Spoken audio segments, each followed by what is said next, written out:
You didn't steal nothing, man. We chilling, man. You know, look. I'll tell my girl. Come on, we sitting down real quick on the sit down, right. man. We calling this the street interviews, man. Okay. What's You going know, on? what's going on, mother truckers, man? We're hanging out. I had to go up to my guy like I was a lot lizard. Right.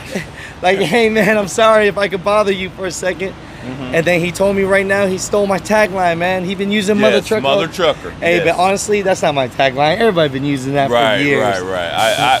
I had not thought of it, I guess, for some reason, I don't know, but when I saw your video, I noticed it and I liked it. So yeah, it's cool. So even if you didn't start it, it's still cool. You know hey, I appreciate you. You know, me being a youngin' in the game. I mean, I've been owner-op for about 10 years. Okay. But we're always continually learning. You know, and exactly. so the fact that I would call you, you know, a mentor to me already. 26 years in the game. 26 years in the game. Yep. Man, so and I've been an owner-operator since 1999. So 1999. Yeah, so I'm like on my 7th truck. Yeah. 7th truck? Yeah, at one point I had 3 trucks. Damn. And my own authority. So yeah, it got a little rough. It's rough. It can be rough. Yeah. Spit the game. So I mean, be honest with it, because everyone always wants to make it sound like super trucker stuff, right? Yeah. Like, oh, you're gonna get a truck and you're gonna make hundreds of thousands of dollars. No. I mean, talk about not the negativity, but just about some of the real. Well, you know, I mean, what you can look forward to, and what I like to tell younger people who are even thinking about getting into business, that you can always feed your family if you're in the trucking business, because there's a high demand for truck drivers, and you'll never be out of work. Am I right about that? Dude, I mean, I'll tell you this much, like, it's not recession free, but it's close to it. Yeah, it is. I mean, you can find a job easily if you keep your driving record straight and you know, keeping violations to 0 or minimal. You can always find a job. But this is the only career I would say that it takes you 4 weeks to be able to make 60 grand a year. Right? And that's just working for somebody. Now, if you say UPS or something like that, I think they're topping out at 90. They doing it. Yeah. With benefits. Yeah, that's with benefits. And a lot of people complain about local, and you know, I don't want to be over the road, but once you put your time in, you can be local. You know what I'm saying? I say a year, you get a 6 months to a year experience, you can be home every day. You don't have to be over the road, you know. But I say get the experience, go over the road, and then come back, and you can call your own shots at that point. I love it. So let's touch on this. You said at one point you had 3 trucks. Yes. What was the hardest part about having 3 trucks so other people, they could watch this and just be mindful of it? I would say drivers. Drivers were that was the biggest issue for me. It may not be because even after those drivers being vetted, they still weren't professional.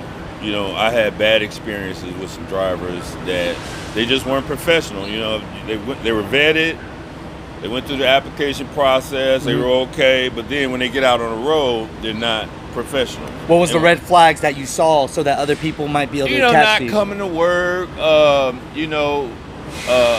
forcing me to have to call a road service truck on a water hose clamp.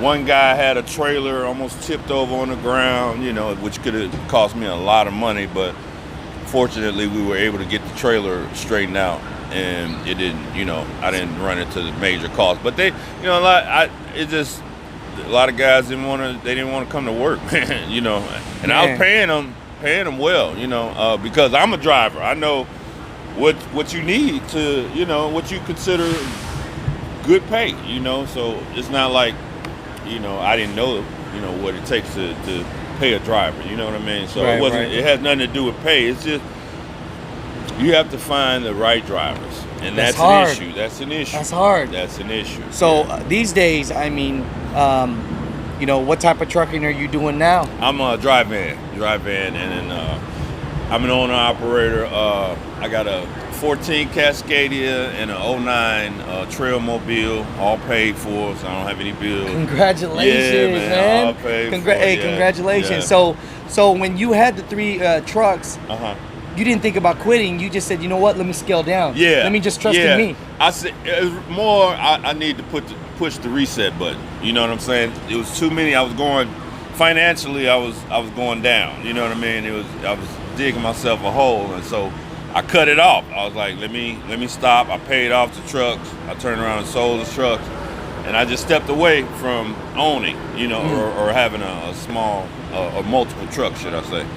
And once I did that, I got some peace of mind back for a while, you know. But I'm thinking about doing it again. You think about doing it again? Yep. Man. So what are you gonna do different this time? Ooh, I'm gonna my vetting process is Tell them. My vetting process will be crazy. I mean, any driver, and I'm not talking nothing unreasonable. Okay. I'm just gonna take it a little further as far as finding out what they want and trying to find out what their background is. You know, because if you don't dig deep into their background and find out where they work, what their work ethic is, you know what I mean, you're not gonna know if you have a professional driver. And how do you check this? Is there? I know the answer. You know the answer. Just so that people can hear. Where do they go for these reports or background checks? Well, there are resources you can use outside of yourself that can minimize your getting a bad driver. You know. So I would suggest hiring an outside resource. You know, they do have companies that'll do background checks on drivers and delve a little further into their driving history and their work history. You know what I mean? Because those are the main concern: work history, driving history. You know, because you're not going to be able to insure anybody with multiple tickets on their driver's license, and you don't want to hire anybody who's got 100 jobs. You know, but multiple jobs is not that bad, you know, in our business. But hey, how you doing, buddy? All right, you can come get in this too, man. Come in. We're chilling. My name's Alex. My mama watches me on YouTube, and I see you on Mother Truck. I see you on Yeah. Oh man, I can't lie to no one no more. Yeah, you I can't lie to no you one recognize you're a big star no now. more. No, hell no. Jump in here, man. Hold on. Yeah, come in. yeah. We talking, man. We just hanging out. But you know what? It's like I almost want to put the title of this video. I failed as a truck owner, yeah, and I'm ready to do it again. I'm ready to do it again. I'm not, you know, I've overcome the reset button. I got the reset button out of the way, so I'm gonna go ahead and reset. And What's the biggest reason though for wanting revenue? Hell yeah! Right now, the revenue. You better come in and sit. Yeah. You better sit. Look. Right Sit down now, and chill. I'm gonna put this back a little bit. Yeah, go ahead. It's been fluctuating the revenue, but I made great revenue. I'll tell you guys, my best week was 10-3. 10-3? Yes, sir. My best. 10-3? That was and that's probably not. I probably haven't even touched some guys. Some guys have probably hit 12, 13, 14,000. But that's with dry van, you know, and that's yeah. Hey, that's what's up. Yeah, So when you need drivers, I mean, you might want to give out an email or something. We do have a couple people watching the show. Yes. You know what I'm saying? Well, my website is TMG Logistics 4, the number 4, the letter U.com. Cool. So I'll get your information after this. yeah. And then, my man, what's your name? KB. KB? Yeah. Yeah, my name's Alex. My name's Alex. You know, we're hanging out at the 595, hanging out right now, and we're just talking, trying to motivate. Baby, you know, trying to motivate sir. these people that are thinking about trucking or been trucking as a company driver for a long time. They need some motivation, kick their ass a little bit to get them to do their own, right? And so, from this, how much experience do you have, brother? I got about 8 years experience. I'll say about 5 to 6 years with a company, different companies, and then 2 on my own. So, Hey, that's dope. Any advice for people that want to go out on their own so that they could get their own? You know what I'm saying? my advice to you, man, if you're gonna go out on your own, do your diligent research. Make sure that you understand everything that it comes with, and be willing to work. You know, we all got to abide by the laws and rules of the regulations that the federal government puts forth to us. You know, so the main thing is, man, just know what you want to do, have a goal set to where you're trying to go, and then find the information or get with like-minded people that can help you get where you're trying to go, brother. And constantly or sister. I see a lot of sisters out here. Yeah. Hell yeah. Up to the sisters, man. Y'all really doing your thing, man. I'm proud of y'all too. But yeah, man, get with some other truckers. Get with some guys that's successful, or a lot of times experience is a good key, man. Not everybody that makes it or everybody that fails is a failure.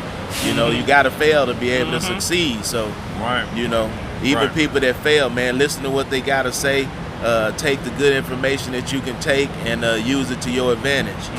And let your desire and your drive, you know, move you. You know what I'm saying? Don't let anybody discourage you. You know, if you want to become an owner operator, I highly recommend it, because this is a way to feed your family. You're independent. You don't have any boss over you, and you can make some good money. I mean, if you're a hustler, you can make you can make 150 grand. If you got a good truck and it's not constantly, that's another key, a good truck. You know, and it's kind of a luck thing where if you don't get a good truck, you know, you're gonna be spending a lot of money. But if you can luck into a good truck and you maintain it, change the oil, you know, do all your regular maintenance, you can make some good money, man. Hey. Right. And understand this, it's so many different realms and levels in this trucking industry, man. You don't necessarily have to truck to make trucking money. That's right. You know, you can get out and you can dispatch. You can get your other drivers in on your business. You can go out and get your diesel mechanic license, man. These mechanics, they hitting us over the head out here, so they making some good money, you know, out here, man. Hey. It's a lot of ways out here in the trucking industry to make money. Brokering, you know. So necessarily, you don't have to be a trucker, you know. I'm a trucker myself. My brother's a trucker, but it's a lot of money in the trucking industry, and it's a way to get yourself independence, you know. Get that independence that everybody's looking for. You know, that's the American dream, man. Nobody wants a boss over their head. They want to be able to control their own money, make their own money. So, you know, go out and do what you got to do, man, and make things happen for yourself. I think the most one of the energy. Yes, one of the most important things to me is the independence and be able to once you get your own truck, you can always make some money. You don't have to rely on anybody. Like, whereas a job, you know, if you get laid off or fired, your money is cut off and you can't pay your bills. But in trucking, it's always a way to make some money. You know what I'm saying? You can always, it's always somebody needing your services where you can feed your family and pay your bills. That's what I love about this Hell business. yeah. You know, people don't realize, but when COVID was going bad for everyone, we were winning out here. We were still winning. Especially right after the spike, rates went crazy. And believe it or not, I made that 10.3 off 2,600 miles that I drove. Let's go, people. Hey, I'm telling you, that's why we do the show, man. Much blessings to y'all, man. You know what I'm saying? And I got to get a picture of both y'all. You guys gonna be the thumbnail, but that's cool. Oh, that's cool. That's cool. I just want to say one more thing, man, to you truckers out there, man.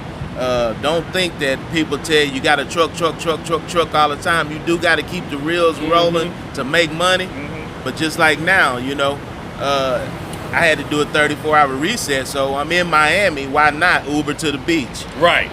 You know, why not go over here to, you know, different places, the Hard Rock, for different people that want to do some things, man.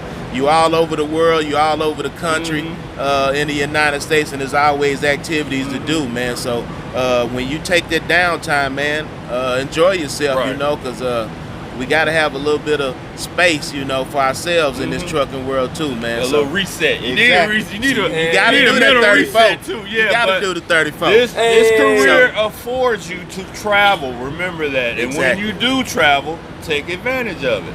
And I remember there was a period where I wasn't taking advantage of it. I would deliver and sit in the truck, maybe get something to eat, and not, you know, check out the city where I delivered. You know, but now I'm all over. I'm having a good time, man. Hey, man, you know, this gotta have a good time in this truck, man. Gotta have a good time.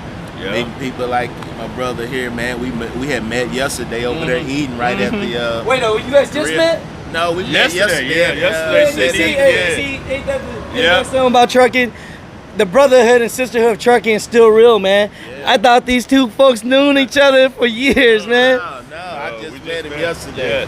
That's we how started talking about trucking, is. And then I seen him coming in the store right here, and I was like, "Hey, brother, I didn't even realize y'all was on the podcast. You know, I thought you was just talking." Oh yeah, I just roll up on people. That's what I do. Seen you on YouTube, really? Man. peace out to Mother Trucker, man. He's doing his thing, man. We appreciate it, man. It's a wonderful thing because we don't get a voice out here, you know. We don't get the recognition we need, man. We've been keeping America together. Moving. We've been keeping y'all moving, man. So give us that recognition, especially on the road. Respect us on that road, man. And love. Respect us out there on the road because we try to stay safe for you guys and we try to drive in a fashionable manner. We enjoy our jobs and we do it, but you know, a lot of you guys out there, man, y'all drive crazy, man. I gotta say it. Four-wheelers. Exactly. You're making us look bad, so cut it out. Yeah, you four-wheelers, man. Y'all ain't giving us the respect we need, man. Hey, I love it. And I just want to say, God Chi-Town. bless. Yeah, shout out. Everyone you want to shout out. Anyone you want to shout out. No, I just want to shout out to all my truckers. You know, I love my city, Chi-Town for life. And Miami is popping. Hey. This weather, woo. Yeah, this weather all the time, man. Anytime you want to relax and get an 80-degree weather, man, come to Miami. Get your load to Florida if you need a quick warm reset. A warm reset. Exactly, man. Peace out to Dallas, Texas, man. All the truckers out there in Texas and Arkansas too, man. That's what's up. That's what's up, man. I'm gonna spin this around. We're gonna do a quick picture. We are the music makers, and we are the dreamers of dreams.